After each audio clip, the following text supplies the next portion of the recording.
Hi and welcome back to my channel. For those of you who don't know me, I'm Nay. I'm from New Zealand. A few months ago I quit my job and bought a one-way ticket to the UK.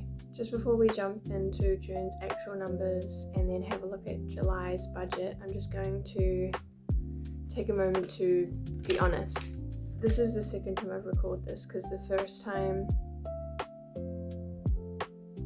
I was a bit disheartened because it's hard to see your investments go down, no income come in, etc, etc.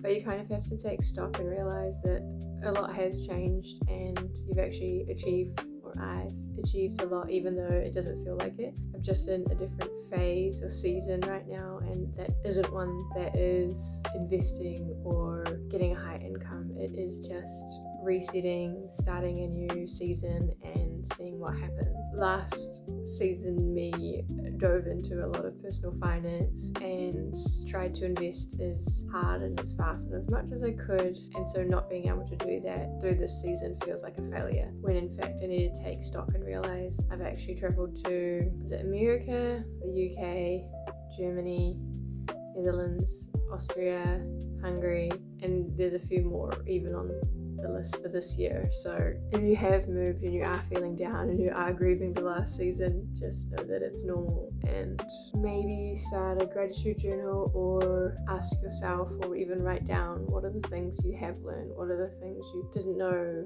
3 months ago, what are the things you're capable of doing now, because it's probably a lot more than you realize. It's a lot more than I even realize now. I think I've done nothing, and then I look back and I have. So and it's important to remember why you do these things. So I've always wanted to travel, and I've had my own fair share of injuries and illnesses, or people close to me have had serious injuries and illnesses, and I think you never know how long you've got on this earth or how strong your body will be, and that's what I have to be thankful for, that I am strong and capable, and I have been able to do everything so far, even if it has been uncomfortable. And yeah, it has. Staying in backpackers and carrying bags around in 35-degree heat has not always been the most comfortable, but I've done it and I can do it, and I must be proud of myself for doing that and knowing that I can do that. So thank you for letting me have that little rant or ramble. Now we're going to jump into the June numbers and see how I went compared to my budget. First up would be income, and for those of you who don't know, you generally get paid monthly in the UK. You get paid the month after for the month prior, so it's good to know if you're not used to being paid monthly that you will probably have to work for a full month before getting any form of income. So I should probably have removed this from my budget because there was no income coming in this month. Yay me.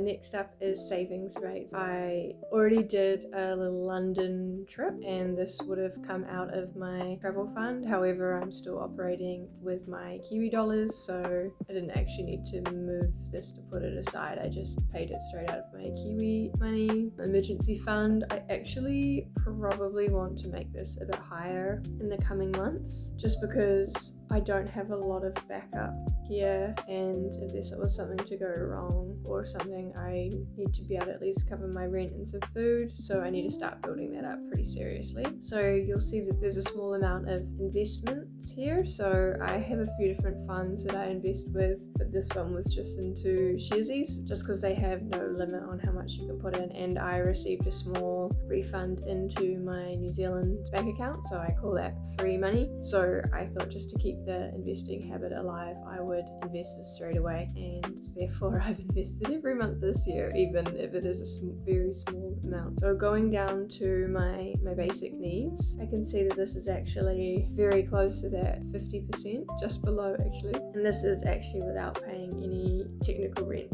I've been staying at a mixture of friends, backpackers, and I have been pet sitting. That is sort of a hack on how to travel and live for free, but you do have responsibilities and you do need a fair amount of animal experience. parents, obviously, because people are trusting you with their babies and you want to look after them well. So rent this month only covered the few nights that I had to stay in the backpackers in between friends and pet sitting. This did not include my London backpacker adventure because I would class this under travel and not a necessity. So groceries, I budgeted £150 for the month and I spent 141, so a little bit under budget. I am a little bit concerned because I was not eating particularly healthy or creatively this month, and it still seems a little bit higher than how I thought I was eating, although there were more expensive weeks at the start and end, so in the middle there I was tracking fairly well. Transport, a lot of buses, trains, so this is obviously a lot higher than I expected it to be. I don't have a car here. I have taken an Uber, I think twice this month, because there's been a heat wave and I had a lot of my stuff with me and I didn't want to carry the suitcases because buses get cancelled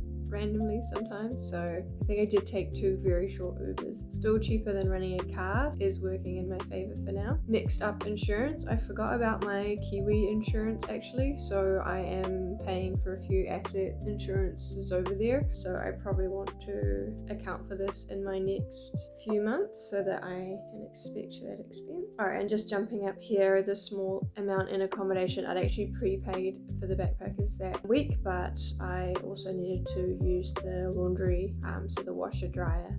Didn't know what other category to put this in, because usually if you're renting you have that in there, so built in, so I put it up here. Sweet. So for phone and subs, I have just my phone and Spotify, but I did have a wash up phone bill that I needed to pay for my New Zealand subscription. That is cancelled, so it's just a small amount of what was left over. I also have an Uber subscription that I have been meaning to cancel for so long. I accidentally signed up for it when I had the flu last year, and I Ubered myself some dinner and like a COVID test or something, and I don't know how I signed up for it because I don't actually want it. But yeah, so much has been happening, I've just left it on. Yeah, so I'll probably need to try cancel that. So health, I just had some small payments for painkillers, nothing too excessive. Thankfully, it's summer, I guess there's a lot less ills and chills going around for now. So for my wants, I prepaid for a dance competition later in the year,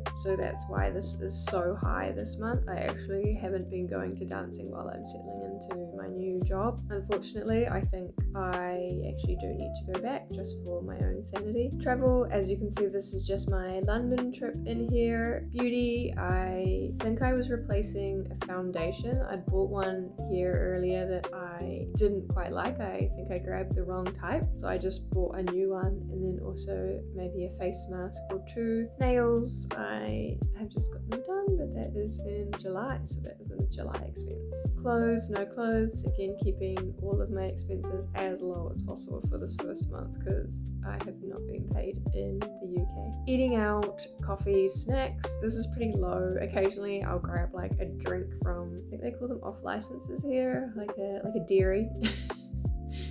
Would be the Kiwi term.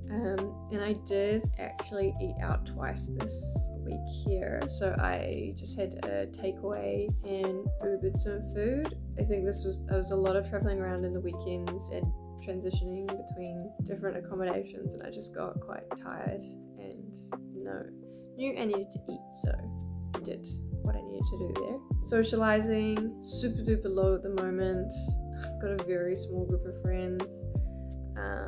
I probably need to start investing into exploring different activities and meeting up with new people. So I tried a book club here and I met up with some people for coffee, and I got a brownie too because it seems like something I would do. Yeah, I probably think I would like to explore more socializing options once I've been paid and feel settled. Again, all over the show at the moment. Gym, Pilates, again, not paying to do this at least anyway.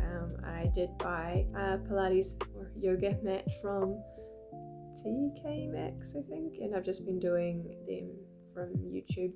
Just move with Nicole as my girl. Or just different stretches after work. Miscellaneous, £4. Can't even remember what that was for. And then social media, I just had to pay because I've got incompatible software, so I purchased something to make my life easier. Sweet. Next up, we're gonna go through July and chuck in some numbers there. So I hopefully am getting paid in July. I do want to put a little bit of money into an emergency fund. I actually would also like to invest and put some money away into my travel fund. I do have 3 more dance trips over the next few months coming up, and then after that I don't know why I decided to sign up for these in summer, because it is hot. Like, yeah, I need to go to a beach. So hopefully travel fund will cover a beach trip sometime before the end of summer, or maybe autumny time. So for rent, I've actually potentially got a place lined up, but I will need to also pay a bond. That'll be my whole paycheck, but yep, that is what it is. Again, groceries gonna leave them as is. I probably need to prep a little bit better, and it's hard to do when you're moving around all the time, but yeah, 150, we'll see what happens. Transport, I'm gonna leave it as is just because I am in a slightly more central place for most of this month, so I can do a little bit of walking rather than going on a bus or a train. We'll see what happens next month. Insurance, again, phone and subscriptions. Okay, I'll leave this as is and we'll see what happens with everything else. We'll leave that. Dancing, should go to more dance classes. Beauty, nails, clothes. I want to buy some summer shoes and a summer work shirt and another Uniqlo shirt, but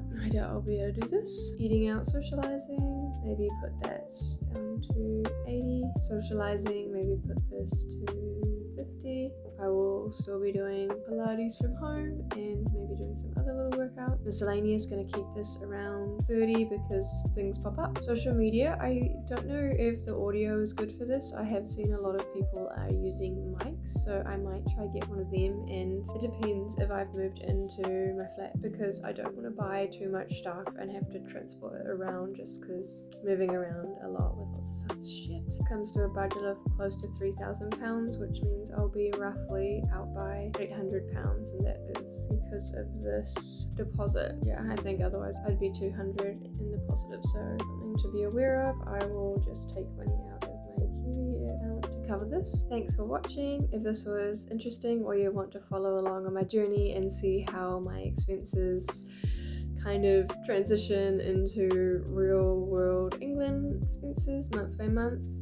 At the moment it's a bit of a transitional phase, so it's not super well representing what everything will cost, but I'm hoping someone gets the picture if they're thinking of moving to England and what that entails. The Kiwi dollar is pretty weak compared to the pound, so the buffer I saved up basically translates to like £2, you know, like it's not a good currency conversion. So if you're moving from the US, you probably have a better time, whereas New Zealand, it's a bit rough, but just coping, surviving, and trying to be nice to myself, because turns out I'm not the greatest of that. Yeah, so like and subscribe if that is interesting. Yeah, and I'll see you in the next one.